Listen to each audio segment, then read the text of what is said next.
नमस्कार, मैं हूं संजीव कुमार और आप देख रहे हैं वेब समाचार। पूरे झारखंड में पंचायत चुनाव को लेकर जो सरगर्मी थी वो समाप्त हो चुकी है और अब नगर निगम चुनाव को लेकर सरगर्मी तेज होते जा रही है। जितने भी वार्ड पार्षद हैं उनके द्वारा जो भी डेवलपमेंट किया गया है, विकास का काम किया गया है, कोरोना काल में कैसे लोगों को मदद किए हैं, तमाम उपलब्धियों को गिनाने में लगे हुए हैं। आपको बता दें कि अभी हम आए हुए हैं रांची जिला में वार्ड नंबर 40 है और यहाँ से जो पार्षद हैं सुचिता रानी राय जी है। तो अब इनसे जानते हैं कि जनता ने जब इनको 5 साल के लिए समय दिया था, प्लस कोरोना की वजह से कुछ और एक्स्ट्रा टाइम मिला, तो इनके द्वारा क्या कुछ डेवलपमेंट का काम किया गया, कोरोना काल में कैसे लोगों को मदद किए, इनके कार्यकाल में कितने लोगों को प्रधानमंत्री आवास योजना, शौचालय, राशन कार्ड, पेंशन, सड़क, नली गली, और इनके पंचायत में कोई ऐसा काम जो आपको लगा हो कि ये जो मैंने काम किया हमारे लिए ऐतिहासिक काम है, जो पूर्व में जो थे उनके द्वारा काम नहीं हुआ, या यूँ कहें कि जब से बिहार से झारखंड अलग हुआ तब से वो डेवलपमेंट नहीं हुआ था जो मैंने ये काम कर दिखाया। इसके अलावा कई मुख्यमंत्री इनके कार्यकाल में आए, तो बेहतर किसे मानते हैं, उन मुद्दों पे भी बातचीत होगी। और इसके अलावा आगे की क्या रणनीति है, अगर जनता आपको दोबारा से वार्ड पार्षद के रूप में देखती है तो आपका क्या कुछ योजना होगा, रोड मैप होगा, तमाम मुद्दों पे आपसे बातचीत होगी। पहले तो आपको वेब समाचार में बहुत बहुत स्वागत है। धन्यवाद। मैं सुचिता रानी राय, वार्ड 40 की पार्षद जी, रांची नगर निगम। अच्छा, ये बताइए कि जनता ने जब आपको वार्ड पार्षद के रूप में चुना तो इससे पहले आप क्या करते थे? मेरा तो होम्योपैथी का क्लिनिक है। मैं विगत 20 वर्षों से चला ही रही हूँ जी, और उसके साथ मैं जनता का जो भी कार्य होता था उसको मैं हमेशा अच्छे तरह से ही निभाई हूँ। तो चाहे वो गरीब हो, चाहे मध्यम वर्गीय हो, चाहे उच्च वर्ग हो, कोई भी मेरा यदि सपोर्ट लेना चाहते थे तो मैं उनको भरपूर सपोर्ट करके उनके साथ मैं जा करके उनका इलाज करवाती थी, चाहे वो रिम्स हो, चाहे कोई प्राइवेट हॉस्पिटल हो, चाहे सदर हॉस्पिटल क्यों ना हो। जी, हर जगह आप सब लोग को सहयोग करते। अच्छा, जनता ने जब आपको 5 साल के लिए मौका दिया तो आपने क्या कुछ डेवलपमेंट किया, विकास का काम बताइए, कितने लोगों को प्रधानमंत्री आवास योजना, शौचालय, राशन कार्ड, पेंशन वगैरह देने का काम किया? पहले तो हमारा जो HEC क्षेत्र है यहाँ तो आवास योजना के बारे में मैं बताना चाहूँगी। यहाँ पर हमारा जो आवास है तो ये आप देखते हैं लाइट हाउस प्रोजेक्ट अभी चल रहा है।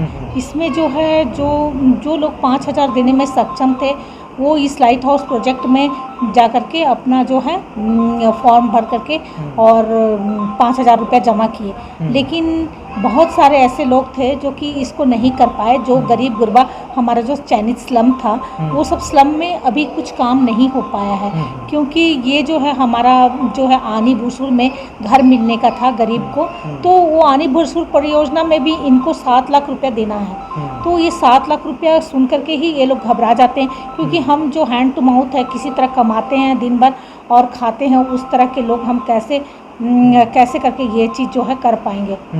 तो इसीलिए वो आवास योजना बहुत कम ही लोग भर पाए हैं और आनी भूसुर योजना हमको नहीं लगता आगे कुछ काम करेगा, ये भी बिल्कुल फेलियर ही योजना है। अब देखिए सरकार कब ऐसा उसको जो है आगे इस पर क्या रणनीति करती है, क्योंकि इसमें पब्लिक तो अपना सुझाव दिए हैं कि हम 7 लाख रुपया कहाँ से लाएंगे, हम तो अपना कमा के सिर्फ खा पाते हैं और ये 7 लाख छोटा मोटा रकम नहीं है। मान लिया हम लोन भी लेते तो उसका इंटरेस्ट के साथ चुकाना पड़ेगा। तो ऐसे लोगों के लिए आप सरकार क्या कर रहे हैं, ये जब उनका नीति आएगा कि हाँ चलो इन लोगों के लिए कुछ रियायत किया जाएगा, जैसे पहले कहा गया था कि जैसे गरीब BPL परिवार हैं तो उनको 4.5 लाख रुपया लगेगा, लेकिन अब वो 7 लाख रुपया हो गया। ये प्रधानमंत्री का ड्रीम प्रोजेक्ट है, बट इसको पूरा आगे बढ़ाने के लिए और सब चीज़ क्रियान्वयन करने के लिए सब कोई का सहयोग जरूरी है। तो इसमें हमारे राज्य सरकार क्या करती है और केंद्र सरकार को तो जो करना है वो तो कब से ये परियोजना चला रही है, पर इसको एकदम दबा दिया जाता है। माने इसको पूरे सब कोई मिल करके यदि उठाया जाए तो बहुत अच्छी परियोजना है। मान लिए जो गरीब गुरबा कहीं से आए हैं, रह रहे हैं, या जो गरीब हैं और उनको अपना आवास नहीं है वो फिर भी रेंट दे के रह रहे हैं, या कहीं मकान माने मिट्टी का बनाए हैं तो उसमें पानी और बिजली ये सब मूलभूत सुविधा में काफ़ी दिक्कत होता है। तो ये सब के चलते जो है उनको माने एक तो 7 लाख रुपया का थोड़ा प्रॉब्लम आ रहा है, यदि ये रुपया कम हो जाए तो ज़्यादा अच्छा रहेगा और लोग लेना चाहेंगे। जी। अच्छा, ये बताइए कि शौचालय कितना बनवाए होंगे आप? शौचालय मेरे वार्ड में पूरा 635 शौचालय बना है। 635 एग्जैक्ट? एग्जैक्ट। अच्छा, ये बताइए पेंशन कितने लोगों को बनवाए होंगे? पेंशन अभी तो मेरे वार्ड में करीब 635 लोगों का बन चुका है। 635। और राशन कार्ड वगैरह? राशन कार्ड भी मैंने 600-700 से ऊपर ही बन गया है। मैंने जिनका नहीं बना था, हम लोग पूरा घर घर जा कर के अपना लैपटॉप ले करके ऑनलाइन करके उन लोगों का राशन कार्ड जो है उन लोगों को दिलवाए हैं। इसलिए ज़्यादातर पहले जो मेरा वार्ड जो था, जो मैं वार्ड 41 की पार्षद थी, वो तो मेरा वार्ड बहुत कम ही बचा हुआ था। अभी मेरे पास सब मिला जुला वार्ड मिला था। जैसे वार्ड 42 मेरे को 70% मिला, वार्ड 40 जो पहले था वो जो है 10% मिला, वार्ड 39 जो है वो 10% मिला। इस तरह से हो करके जो है ना मेरा वार्ड पूरा 40 बना, पूरा खिचड़ी की तरह पका हुआ वार्ड मिला। तो ये नए वार्ड के रूप में मिला। और इस वार्ड के प्रथम आप वार्ड पार्षद हैं। हाँ, इस वार्ड के प्रथम नागरिक के रूप में जाने जाते हैं। इसलिए मैं तो सबसे पहले बीपीएल लोगों को देखी, सबसे पहले उनके घर घर जा कर के पेंशन जो है मैं उनका घर घर जा के जिनका भी जो सरकार के द्वारा जैसे वोटर आईडी मस्ट है, आधार कार्ड मस्ट है, राशन कार्ड मस्ट है, ऐसा जिनके पास भी था उन लोगों को बनाई। फिर बहुत लोग ऐसे हैं जैसे माँ पिताजी का नाम राशन कार्ड में है, बच्चे लोग उनको निष्कासित कर दिए हैं। अब वो चाहते हैं कि हमें अलग से बनाए या उनका नाम हटा देते हैं। बच्चे लोग आजकल के तो इस तरह के हैं। बहुत जो हमारे जो स्लम हटिया में भुकड़ू पुल जो स्लम है वहाँ पर बहुत गरीब लोग हैं और उनका ऐसा स्थिति है कि सिंगल महिला है। अब सिंगल महिला का क्या राशन कार्ड बनाएगी बताइए, एक महिला है तो उनको हम लोग 5 किलो कोटा से जैसे दिलवा देते ताकि वो कुछ खा पाएँ। इस तरह से हम लोग कर रहे हैं, बट सिंगल राशन कार्ड नहीं बनवाए हैं। वैसे करीब 50-60 से ऊपर लोग हैं, तो मान ले सिंगल बनवाते हैं तो बहुत सही नहीं है। तो इस तरह से है, लेकिन फिर भी उनको 5 किलो चावल हम लोग दिलवा देते हैं। अच्छा बताइए कि कोरोना काल में आपने कैसे लोगों को मदद किया? जिस तरह से पूरे देश दुनिया सब लोग परेशान थे, तो इसमें जितने भी वार्ड के पार्षद थे या मुखिया थे, जो भी उनके द्वारा बहुत ही बढ़ चढ़ के हिस्सा लिया गया। आपके कई वार्ड्स के जो है क्षेत्र में गए थे, लोगों से बातचीत हुआ तो उन्होंने कहा कि आपने ही बढ़ चढ़ क्या कुछ आपने कार्य किया? हम लोग जो है सबसे पहले तो कोरोना काल में हम लोगों ने सूखा राशन बांटना शुरू किया कि कोरोना में बहुत लोगों का नौकरी सब छूट गया है, कोई कुछ नहीं कर पा रहे हैं, तो वैसे लोग एकदम बेरोजगार बन के घर में बैठे हैं। वो गरीब नहीं है, बट मैंने उनका ऐसा नहीं है कि वो कमा नहीं सकते, लेकिन वो मुश्किल में है क्योंकि उनको रोजगार छीन गई है। तो ऐसे लोगों को हम लोगों ने सूखा राशन देना शुरू किया। अब उनके पास पहला समस्या है कि हमने जलावन कहाँ से लाऊं, अब इतने लोग का जलावन हम लोग कहाँ से मुहैया कराएं। मान लीजिए सूखा राशन बांट दे लेकिन जलावन, तो फिर हम लोग एक विचार के सारा हम लोग अपने आपस में बैठ के हम लोगों के लड़के लोग सब बैठ के एक हम लोग उपाय ढूंढे कि क्यों ना हम लोग खाना बना के वितरण करें।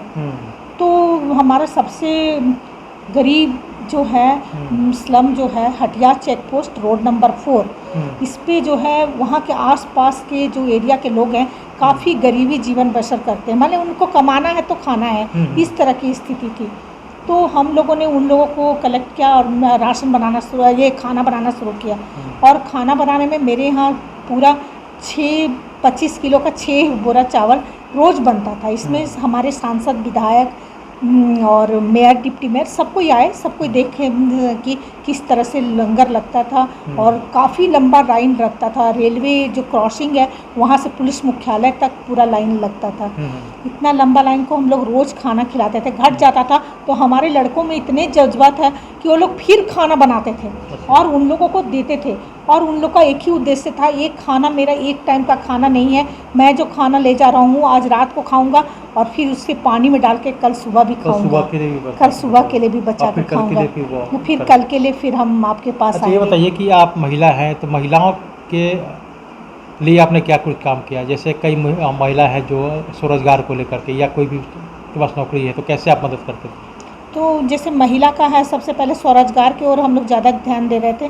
तो अभी जैसे महिलाओं को जैसे कुछ लोग जो है, अभी हम लोग का सहिया का चुनाव हुआ तो वैसे में हम 9 सहिया का चुनाव करके उन लोग को भेजे हैं। उससे पहले जो है वो लोग अपना महिला समिति खोलना चाहती थी, तो महिला समिति खोल करके अपना पापड़ अचार ये सब का बिजनेस कर रही हैं। कुछ महिलाओं को हमने जैसे क्लिनिक है तो कितने नर्सिंग होम में भी लगवा दिया है।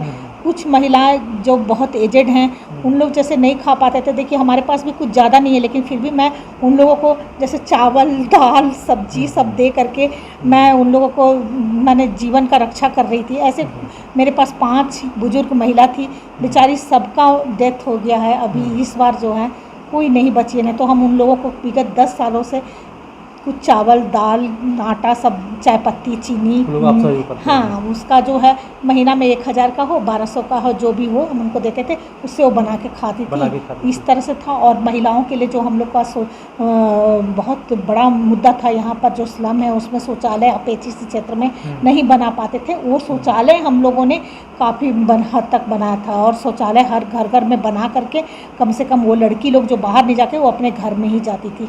ये सब इस ये तरह बताइए का है। कि आपके कार्यकाल में कोई ऐतिहासिक काम जो आपको लगा हो कि this is my best work in my life, वो जो आपने काम किया, या यूँ कहीं जब से बिहार से झारखंड अलग हुआ तब से वो डेवलपमेंट नहीं हुआ था जो आपके कार्यकाल में हुआ, कोई ऐसा काम? ऐसा मैंने हम हर एक महिलाओं को स्वरोजगार से जोड़ना चाहते थे। और बहुत महिलाओं को जैसे हमारा बीपीएल कैटेगरी का हर एक नर्सिंग होम में जाकर हम पूछते हैं तो जो बीपीएल कैटेगरी के जो महिलाएं हैं ना उनको जो है जैसे एएनएम का पढ़ाई चाहे सर्जरी का ड्रेसर का ये सब का कोर्स करवा करके उन लोग को जैसे जीने के लायक बनाए। और बहुत महिलाओं को नर्सिंग होम में जैसे नौकरी लगवा करके उन लोगों को खाने के लायक बनाए ताकि वो लोग अपने स्वरोजगार से जुड़ गए। माने वो ऐसा नहीं कि उपलब्धि हुआ। हाँ ये मेरा बहुत बड़ा उपलब्धि है कि वो महिला लोग को हम कुछ करवा पाए। अच्छा, आपके वार्ड में आपके वार्ड का सबसे बड़ा समस्या क्या है? नहीं हो रही, सबका ओपन ओवरफ्लो होता है, लैट्रिन का पानी एकदम बहते रहता है।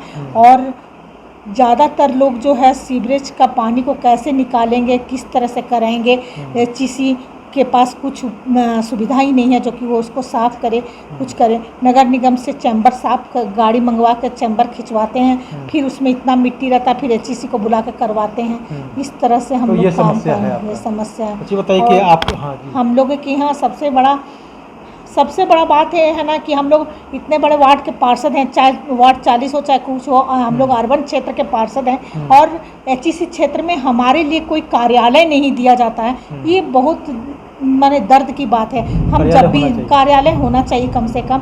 अब एचईसी क्षेत्र में रहने वालों के लिए वार्ड कार्यालय नहीं रहता है। अब मान लिया कोई कितना भी मान ले 5000 रुपये में आप कोई घर लीजिए, कितना बड़ा घर मिल सकता है 5000 रुपये का? उसमें क्या आप एक साथ में 50-100 महिला को मिला करके मीटिंग करा सकते हैं? नहीं करा सकते हैं ना। तो फिर कभी भी हम चाहते हैं ऐसे जुटाव कराने के लिए तो बहुत मुश्किल है। और यहाँ पर जितने भी पहले ही से बने हुए जो ये हैं क्या बोलती हूँ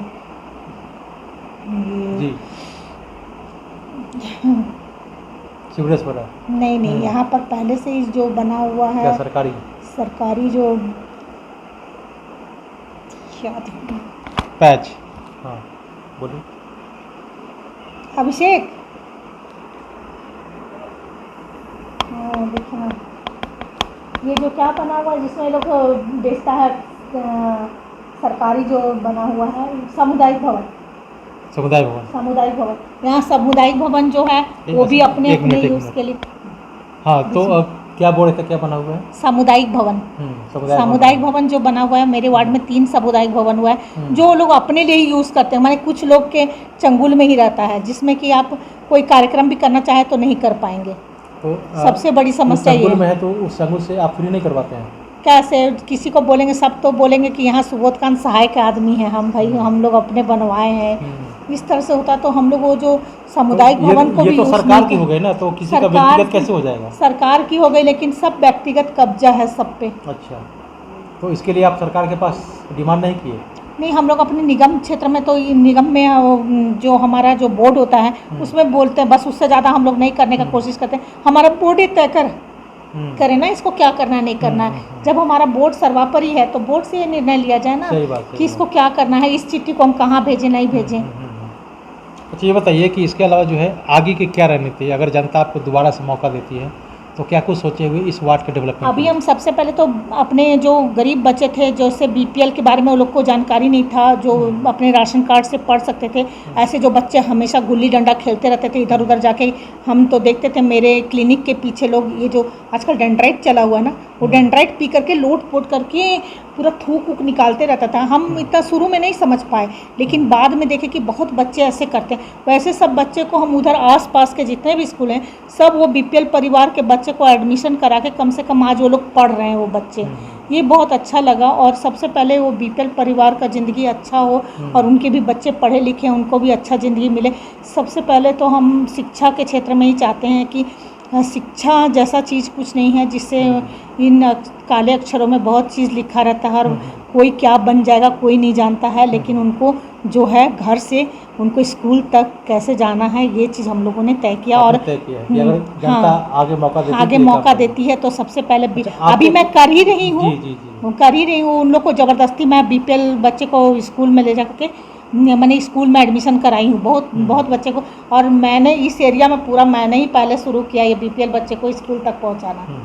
अच्छा बताइए कि आपके कार्यकाल में कई मुख्यमंत्री रहे, बेहतर किसे मानते हैं आप?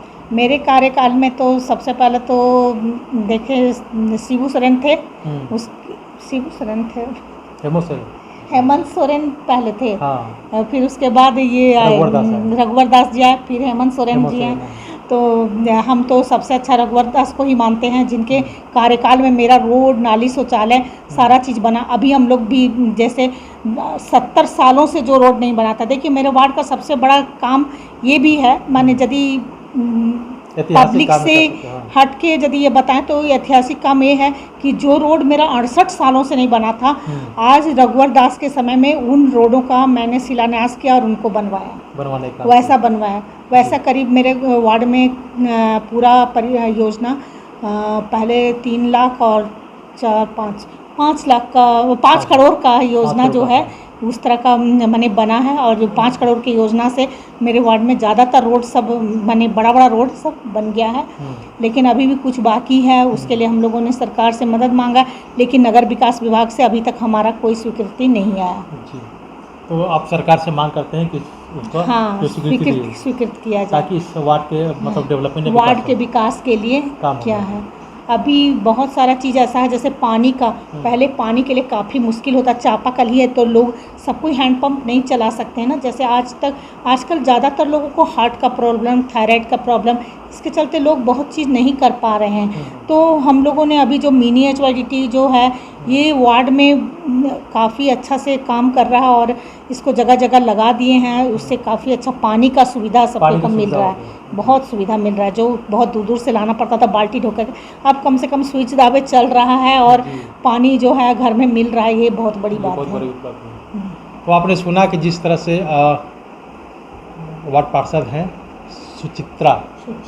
सुचिता रानी रॉय हैं, तो इनका कहना है कि जो डेवलपमेंट मैंने 5 वर्षों में किया है, अगर जनता हमें मौका देती है तो आगे की मेरा जो रणनीति होगा वो पहला प्राथमिकता होगा शिक्षा, उसके बाद स्वास्थ्य पे होगा, उसके बाद जो पेंडिंग काम है इस पेंडिंग काम को भी आगे मैं करने का काम करूँगा ताकि इस वार्ड को आदर्श, ऐतिहासिक और डिजिटल वार्ड के रूप में डेवलप कर सके, ताकि इनका नाम लोग युगों तक याद करें कि इनके द्वारा विकास का काम हुआ है। तो बहरहाल आप चलते हैं दूसरे दूसरे वार्ड में और वहाँ के जो पार्षद हैं उनसे जानते हैं कि उनके द्वारा क्या कुछ मैनिफेस्टो बनाया गया है और उनके द्वारा क्या कुछ विकास का काम हुआ है। तमाम मुद्दों पे उनसे बातचीत होगी। आपने वेब समाचार में समय दिया, इसके लिए बहुत बहुत धन्यवाद। धन्यवाद आपको भी। अगर आपने हमारे चैनल को अब तक सब्सक्राइब नहीं किया है तो सब्सक्राइब कर ले, बेल आइकन भी दबाएं ताकि हर छोटी बड़ी खबरों से रूबरू हो सके। बहुत बहुत शुक्रिया।